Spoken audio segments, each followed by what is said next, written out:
Good morning, students.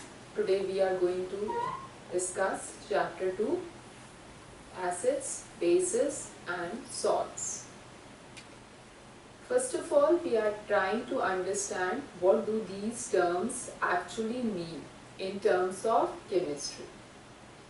Acids are substances that form hydrogen ions when dissolved in water. In this category, we can place substances like hydrochloric acid, sulfuric acid, nitric acid, etc. Hydrochloric acid, when dissolved in water, result in production of hydrogen and chloride ions. Nitric acid, dissolved in water, result in formation of hydrogen and nitrate ions. So the common ions in these two substances are hydrogen ions. It is these hydrogen ions which are actually responsible for acidic nature of a substance. Then the next category is of bases. These are actually oxides and hydroxides of metals which react and neutralize acids to form salt and water. And the bases which are soluble in water are called as alkalis. In terms of a layman, we can say bases are those substances which furnish or which produce or which form hydroxyl ions or hydroxide ions when put in water or when dissolved in water. In this category, those substances which are soluble in water among bases are called as alkalis. The common bases which you come across in your daily diets are sodium hydroxide, calcium hydroxide, etc. Sodium hydroxide, when dissolved in water, forms sodium and hydroxide ions. Similarly, calcium hydroxide, when dissolved in water, give calcium and hydroxide ions. So the common ions which are present in these two substances are hydroxide ions, or which you call as hydroxyl ions. These are basically responsible for their basic nature. So in summation, we can say that acids give hydrogen ions in water and bases give hydroxide or hydroxyl ions in water. In acids, there are more hydrogen ions as compared to hydroxyl ions. In alkalis or alkaline solution, there are more hydroxyl ions than hydrogen ions. We need to know this because the question is generally asked, do you think that bases contain hydrogen ions? If yes, then why are they termed as bases and not acids? In context to this question, these two terms are compared here in terms of ions. We say bases do contain hydrogen ions, but the number of hydrogen ions compared to the number of hydroxyl ions or hydroxide ions are much less. That is why they are called as bases or alkalis. Alkalis are bases which are soluble in water. Then further, they have given us the distinction between strong acids and weak acids. Acids that dissociate or ionize or break into ions on dissolution in water to a large extent are called as strong electrolytes or strong acids, means they furnish large amount of hydrogen ions in solution. And acids which dissociate or furnish these hydrogen ions to a small extent in solution, that is in water, they are called as weak acids. Since they are weak acids, they are weak electrolytes. Similarly, strong acids are strong electrolytes. Depending on the concentration of ions, again we can divide bases also into two categories, that is strong bases and weak bases. Strong bases are those which furnish large amount of hydroxide ions in solution, and weak bases are those which furnish comparatively very less amount of hydroxyl ions in solution. So thus, on the basis of the number of ions given, we can identify a substance, whether acid or base, as strong and weak.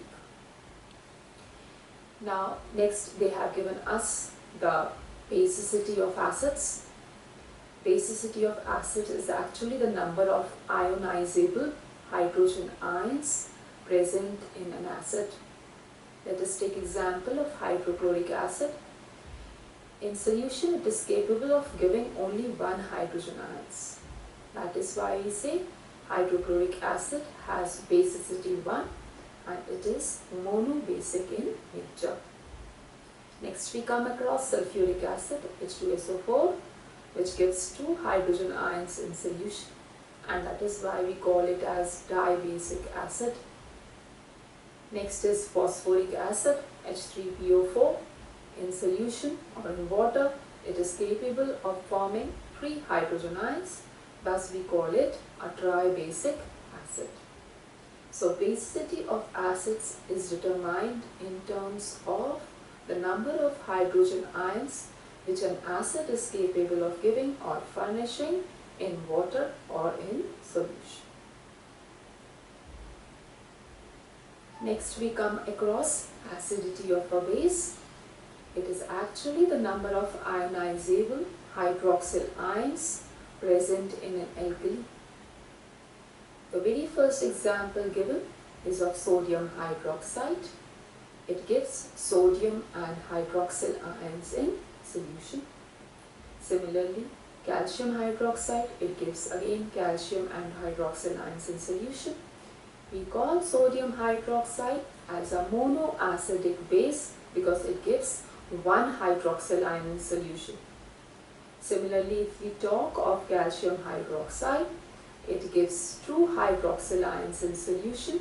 That is why we call it as diacidic base. So this is about acidity of a base.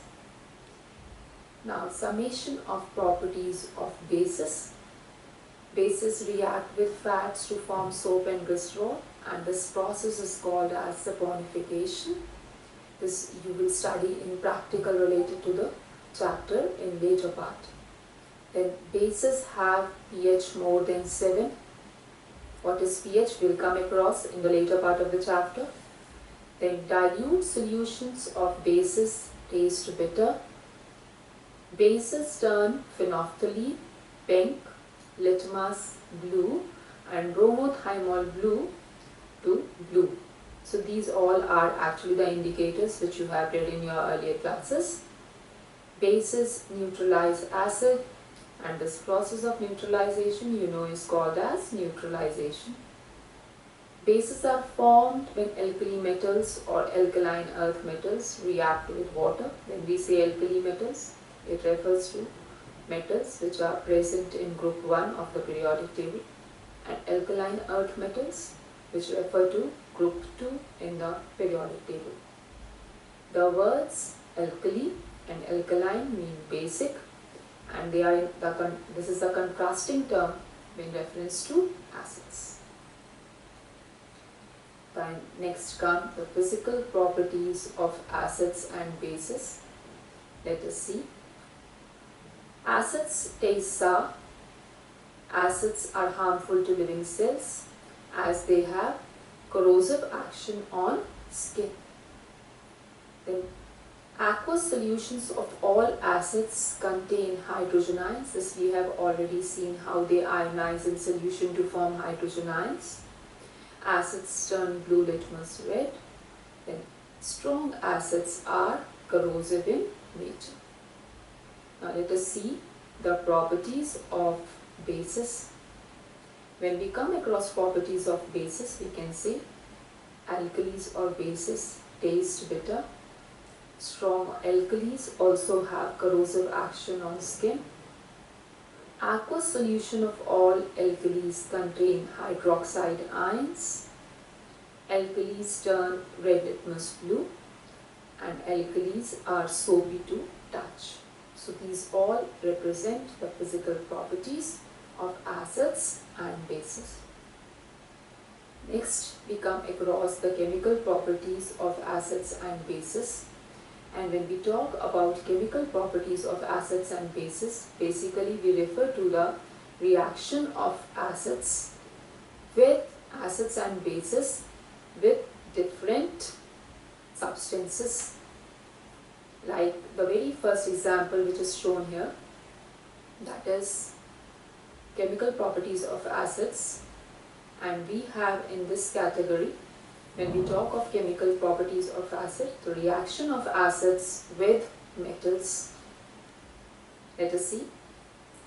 Metals which are above copper in the reactivity series of metals react with acids to give hydrogen gas, and we can detect the formation of this gas by means of a burning splinter, which gives a faint hot sound due to evolution of hydrogen. This is the confirmatory test for gas hydrogen, which is evolved here. And if we react bases with acids, like we know bases are generally metal oxides and metal hydroxides. So when these bases react with acid, the result in formation of salt and water. As we have already read, acid reacts with base to give a neutralization reaction, giving salt and water, and in this reaction, along with salt and water, heat is also produced. So we can say this reaction is exothermic in nature. In this slide you are seeing the reaction of copper oxide with sulfuric acid. Copper oxide is a base, sulfuric acid and acid. They react together to give copper sulfate, which is salt, along with water. Now, next reaction which they have given of acids is with metal carbonates. With metal carbonates, we see that acids react with metal carbonates to result in formation of basically carbon dioxide gas. So as soon as you add acid to any metal carbonate, we see that effervescence occurs, and along with it a gas is produced. When we try to identify this gas, we use lime water. This lime water actually turns milky with this gas form, as we are able to identify that the gas formed is carbon dioxide, because the distinguishing test for carbon dioxide gas is that it reacts with lime water and thus turns it milky. And this milkiness is due to formation of white substance, which is called as calcium carbonate. So these are some of the chemical properties of acids. First was with metals, second was with bases, and third was with metal carbonates.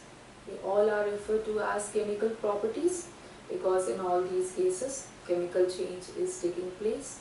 That is, when we say chemical change is taking place, that is a new substance is formed after the reactants react with each other.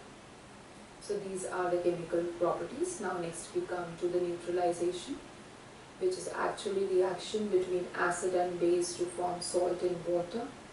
The type of reaction taking place is double displacement. Double displacement is a type of reaction where two substances react with each other and interchange their metallic and non-metallic parts, or acidic and basic parts, or cations and anions. When they will exchange their cations and anions, or acidic and basic parts, two new substances will be formed. So same is the case here. Let us take the example which is shown here of hydrochloric acid reacting with sodium hydroxide.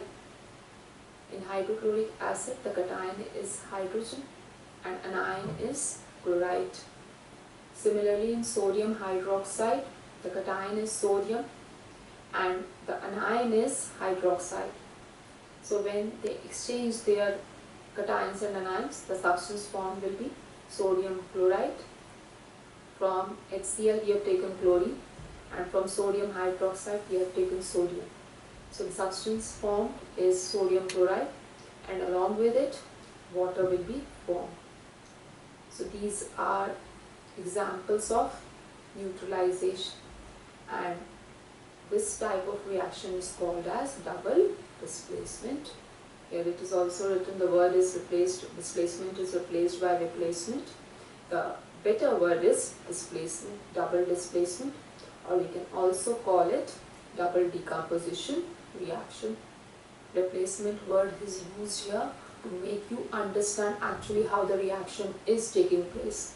At times the children are confused that what do we mean by displacement.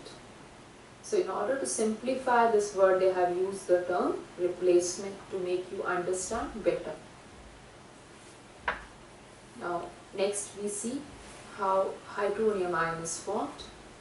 Children, you all know when acids are placed in water, they result in formation of hydrogen ions. Now these hydrogen ions are not capable of independent existence in aqueous solutions. So what do they actually do? They combine with water molecules to give more stable ions, which are called as hydronium ions. If you see this slide carefully, you are seeing that hydronium ion is represented by the symbol H3O+. Now how this is formed? When hydrochloric acid is placed in water, it first forms hydrogen ions and chloride ions. These hydrogen ions combine with water molecule to form hydronium ion, which is comparatively stable as compared to hydrogen ions. So we all know, we had just now read the basicity of acids, that different acids yield different number of hydrogen ions in solution. So accordingly, the hydronium ions will be formed. Here they have shown two more examples of sulfuric acid and phosphoric acid, just to make you understand that in sulfuric acid, you see the reaction is shown in two steps. In one case, bisulfate ion HSO4 is formed when there is partial replacement of hydrogen, and in the second case you see sulfate ion SO4 2- ion is formed when there is complete replacement of hydrogen, because the basicity of sulfuric acid is 2. So in one case there will be partial replacement of hydrogen, and in the other case there will be complete replacement of hydrogen. Now let us see this slide, which actually identifies some uses of acids, that is the applications in our daily lives. We all know HCl is found in stomach. It helps in digestion of food. Then sulfuric acid is present in car batteries as drying agent. Then nitric acid is used in manufacture of fertilizers. Similarly, ethanoic acid is used in food industry. Ethanoic acid is basically, actually, which acid you think? It is acetic acid, which is used for preservation. Then we use fatty acids for soap making. Then ascorbic acid is used in preparation of medicines. So we can say in different walks of life we use acids, and thus they are an important part of our life. Now some chemical properties of bases. First is neutralization. I am not going to go in details of neutralization because you already know it well, we have already done it. Then please see the example which they are trying to tell us here. Ammonium salts are decomposed when mixed with a base like sodium hydroxide. Ammonia is readily detected by its strong smell, that is pungent odor, and by turning damp red litmus blue. How we can identify this? By litmus paper, which will be turned from red to blue. This helps us to identify its basic nature. The reaction which is shown here, ammonia gas is formed, and this ammonia gas actually is basic in nature, which can be detected by litmus paper turning from red to blue. This reaction is actually used to prepare ammonia gas as a test for ammonium salt. We are discussing in detail ammonium salt here specifically because ammonium hydroxide is an important base. Now, further properties of bases, chemical properties. Alkalis are used to produce insoluble hydroxides, and since these hydroxides are insoluble, we call them as precipitates. And the reaction which is shown here, sodium hydroxide undergoing reaction with copper sulfate, it actually forms sodium sulfate and copper hydroxide. Copper hydroxide is appearing here in the solution in the form of precipitate. When we say precipitate, precipitate means insoluble solid which is formed in the solution. So this reaction actually is a simple test to identify certain metal ions and can also be referred to as a precipitation reaction. Then oxides and their types, important part of the chapter because the question is coming on this portion of the chapter generally. Basic oxides, actually they are telling the position in the periodic table. We will not go into the details of periodic table here. We will just try to understand these metallic oxides which are named here: sodium oxide, magnesium oxide and copper oxide. These are actually basic oxides as they are metallic oxides, and we know metallic oxides generally are basic in nature. So when they are basic in nature, they are bases. When they react with acids, what will they form? Definitely salt and water. So this property of basic oxides is very well indicated by this reaction, that these oxides react with acid to form in salt and water, and thus they are forming salt and water, so definitely these oxides are basic in nature. Next is acidic oxides. Acidic oxides are generally the non-metallic oxides. This is clearly shown by this example. Sulfur dioxide reacts with water to form sulfuric acid. Sulfur dioxide is a non-metallic oxide. It dissolves in water to form sulfurous acid. Similarly, sulfur trioxide dissolves in water to form sulfuric acid. So this indicates that when they dissolve in water to form acids, these non-metallic oxides are actually acidic oxides. Next in category comes the amphoteric oxides, very important part of the chapter. These are actually few metallic oxides which can react both with acids as well as with alkalis. So specific feature of amphoteric oxide is that it can react both with acids as well as alkalis. They are usually relatively insoluble and have little effect on indicators. Example in this category is aluminium oxide, which reacts both with acid and base. When it will react with acid, it will form aluminium salt, and when it will react with base, it will form aluminate salt. So in both the categories, whether reaction with acid or reaction with base, it will form salt. Then another type of oxide is neutral oxides. They are again non-metallic oxides. Few non-metallic oxides are neutral in nature. They have comparatively less solubility in water and do not affect the litmus. They do not react with acids or alkalis. Example in this category is CO, that is carbon monoxide, and NO, that is nitrogen monoxide, and water. Then we have salts. We have discussed about acids and bases in detail. Now we have to see salts in detail. When hydrogen ion of an acid is replaced by a metal ion, salt is produced. Let us see the example.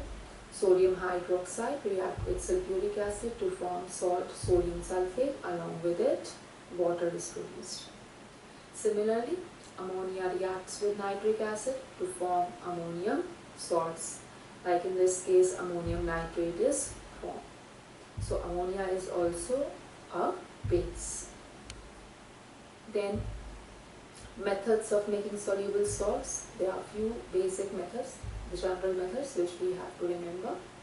Acids react with metal to form salt and hydrogen.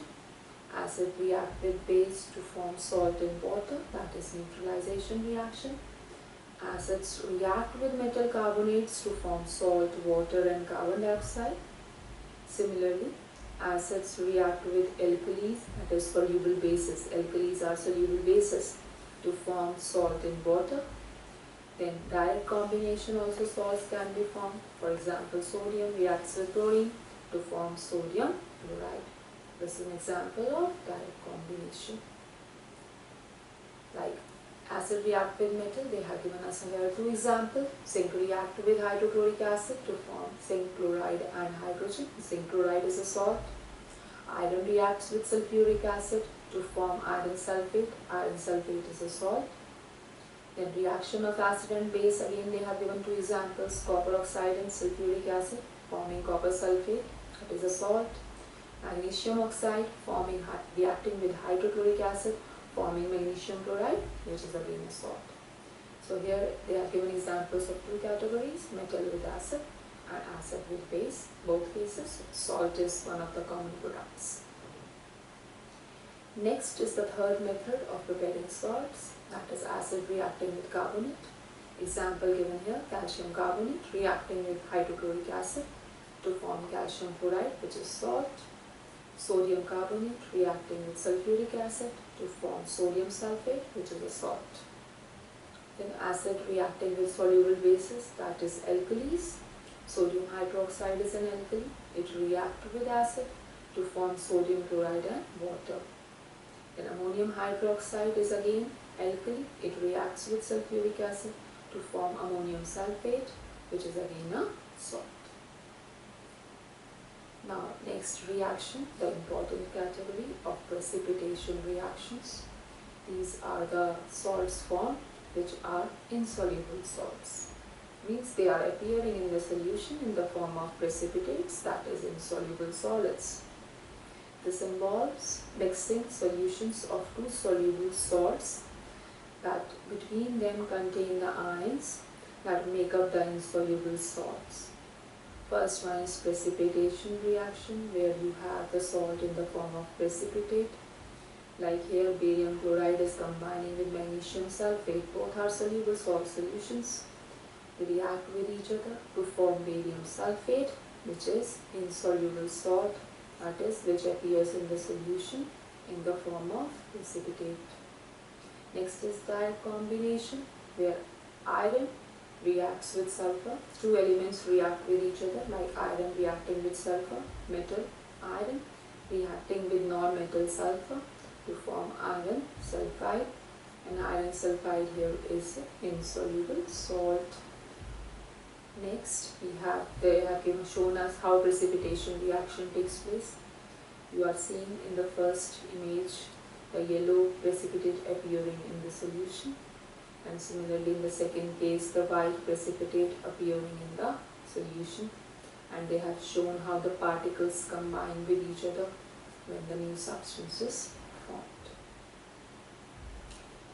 Now, next is the types of salts, different categories of salts. First is the normal salts, which are formed when all the replaceable hydrogen ions in the acid have been replaced by metallic ions.